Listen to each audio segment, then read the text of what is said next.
ஒரு emergency ma'am. என்ன emergency? Share holders எல்லாரும் உங்களை பார்க்கறதுக்காக வந்திருக்காங்க. நான் உங்களுக்கு அப்பாயின்மெண்ட் கொடுக்கலையே.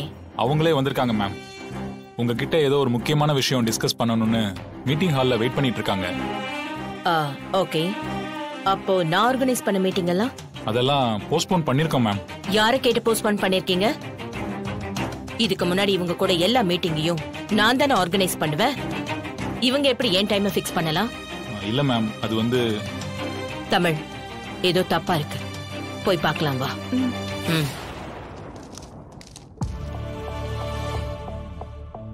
இங்க பாருங்க, எதா இருந்தாலும் இன்னைக்கு ஃபைனல் பண்ணிடணும். கண்டிப்பா பண்ணி. நாமளும் ஒன் ஆஃப் தி இன்வெஸ்டர் தானே, நமக்கும் கேள்வி கேட்கிற ரைட்ஸ் இருக்கு. ஆமாமா, நடக்கிறதெல்லாம் வேடிக்கை பார்த்துட்டு இருக்க முடியாதுங்க. நாளை பின்ன கம்பெனில ஏதாவது பிரச்சனை வந்துச்சுன்னா அது நம்மளையும் தானே பாதிக்கும். கண்டிப்பா. நம்மளெல்லாம் கேட்காம அவங்களே முடிவெடுக்கிறது சரியில்லை. ஆமா.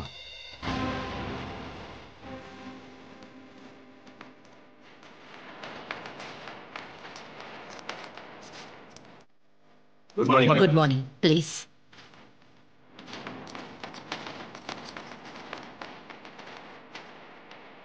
நான் சுத்தி வளைச்சு பேச விரும்பல. என்னோட அனுமதி இல்லாம எதுக்கு இந்த திடீர் மீட்டிங்? யாரை கேட்டு இந்த மீட்டிங் ஃபிக்ஸ் பண்ணீங்க?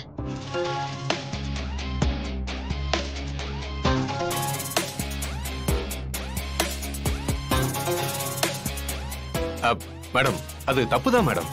ஆனா ரொம்ப முக்கியமான டாபிக் பத்தி பேச வேண்டியது இருக்கு. அதனாலதான் மேடம். என்ன டாபிக்? உங்களுக்கு அப்புறம் உங்களோட தொழில் வாரிசா நீங்க நம்ம சிபி சாரை தான் அனௌன்ஸ் பண்ணுவீங்கன்னு நாங்க எல்லாருமே எதிர்பார்த்துக்கிட்டு இருந்தோம். ஆனா நீங்க திடீர்னு வேலைக்கு சேர்ந்த ஒரு பொண்ணை நீங்க இப்படி முன்னிறுத்துறது எங்களுக்கெல்லாம் சரியா படல மேடம். நாங்க உங்களை நம்புறோம் மேடம். நீங்க தான் இந்த கம்பெனியோட பிராண்ட். அப்படி இருக்கும்போது உங்களுக்கு அப்புறம் உங்க பேரன் தானே வாரிசா வரணும். அதை விட்டுட்டு ஏதோ ஒரு பொண்ண உங்களோட அடுத்த வாரிசா கொண்டு வர்றது எப்படி மேடம் சரியா இருக்கும்? அதுவும் இல்லாம உங்க கம்பெனிலேயே உங்க பேரனுக்கு ஒரு சாதாரண வேலையை கொடுத்திருக்கீங்க. அது எங்களுக்கு சுத்தமா பிடிக்கல மேடம். அது பிராண்டையும் நம்மளோட கம்பெனியையும் கொஸ்டின் பண்ற மாதிரில இருக்கு. ஒரு கம்பெனியோட எதிர்காலம் அப்படிங்கிறது அடுத்தடுத்த தலைமை பொறுப்பையும் நம்பிதானே மேடம் இருக்கு. தமிழை நீங்க பிசினஸ் வாரிசா அறிவிச்சது ஒரு தற்காலிக முடிவு தான். நாங்க இத்தனை நாள் எதிர்ப்பு தெரிவிக்காம இருந்தோம். எல்லாத்தையும் தெளிவா சொல்லிதானே கூட்டு வந்த. அந்த அம்மா உள்ள வந்த உடனே சத்தம் போட்டாங்க. உடனே எல்லாரும் அப்படியே பொட்டிப்பாம்பா அடங்கிட்டீங்க. ஏன் சார், நீங்க பேச வேண்டியதானே? யோ, என்னால பேச முடியலங்கிறனால தான் உங்களை எல்லாம் வர சொன்னது. நீங்க வேறங்க, அவங்க செட்டில் பண்ணி அனுப்புறேங்கிறாங்க. அதுக்கப்புறம் நாங்க என்ன தெருவிலேயே போய் நிக்க முடியும்? அதான் அந்த பொண்ணு கூட்டிட்டு போயிருக்கல, ஏதாவது காம்ப்ரமைஸ் பண்ணி கூட்டிட்டு வரும். என்ன காம்ப்ரமைஸ் பண்ணி கூட்டிட்டு வரும்? யோ, பிரச்சனையே அந்த பொண்ணு தாங்கிறேன். புரியாம பேசிட்டு இப்ப அத்தைய தனியா அழைச்சிட்டு போய் பிரெயின் வாஷ் பண்ணதுக்காக போயிருக்கா. வந்ததும் சிபிக்கு எந்த பொறுப்பும் தர முடியாதுன்னு சொல்லுவாங்க பார். ஒருவேளை அவங்க அப்படி சொன்னாங்கன்னு வச்சுக்கோ, தயவு செய்து அந்த முடிவை யாரும் அக்செப்ட் பண்ணிக்காதீங்க. என்ன புரியுதா? என்ன முழிக்கிறீங்க? சரியா? என்ன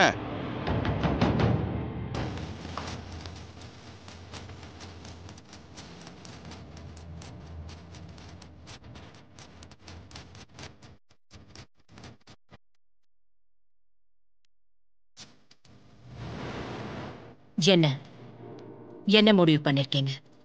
மேடம், நாங்க இத உங்ககிட்ட ஒரு ரெக்வஸ்டா தான் மேடம் சொன்னோம். உங்களுக்கு ஆர்டர் போற அளவுக்கு நாங்க ஒன்னும் பெரிய ஆளுங்க இல்ல மேடம். நீங்க அதுக்காக இவ்வளவு கோவப்பட்டு பேசினது எங்களுக்கெல்லாம் கொஞ்சம் வருத்தமா தான் மேடம் இருக்கு. நாங்க எதுவும் தப்பா பேசியிருந்தா எங்களை மன்னிச்சிருங்க மேடம். அதுக்காக எங்களுக்கும் கம்பெனிக்கும் இருக்கிற உறவை வேணான்னு முறிச்சிடாதீங்க.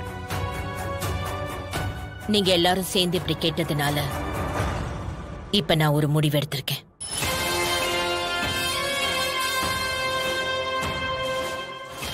நீங்க என்ன முடிவெடுத்தாலும் எங்களுக்கு ஓகே மேடம்.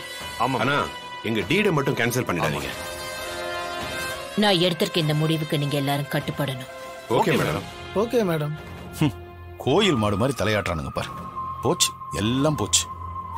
பொறுமையா யோசிச்சு பார்த்ததுல நீங்க சொல்றது ஒரு வகையில எனக்கு சரின்னு படுது. அதனால நான் சிபிக்கு அத்தாரிட்டி கொடுக்கறேன். ரொம்ப தேங்க்ஸ் மேடம். ஆனா சிபி இந்த கம்பெனில எனக்கு அடுத்த பொசிஷன்ல இருக்க மாட்டான். தமிழுக்கு அடுத்த பொசிஷன்ல தான் இருப்பான்.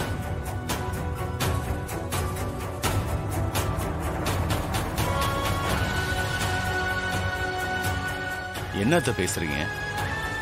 உங்களுக்கு அடுத்து தமிழ் எப்படி? மாமா அமைதியா இருங்க.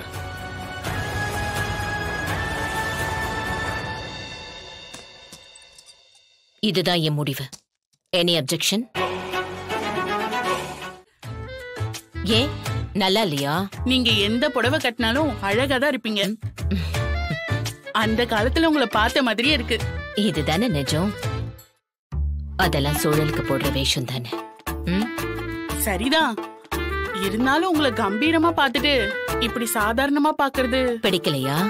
சாச்சா, இது ஏதோ என் கூட பிறந்தவங்க மாதிரி இருக்கு. அப்படித்தானே இருக்கணும். அப்பதானே உன் மனசுல இருக்கிறத தயக்கம் இல்லாம உன் ஃப்ரெண்டு கிட்ட சொல்ற மாதிரி என்கிட்ட சொல்லுவ. ஆமாமா. சரி சரி, கீரை கூட நான் கட் பண்ண. அதெல்லாம் வேணாம், நான் பண்றேமா. இத நான் வேலையா செய்யல. இதெல்லாம் என் ஆசை. கொடு மா, கொடுங்கிற. எல்லாத்தையும் நான் பாத்துக்கிறேன். அதையும் கொடு.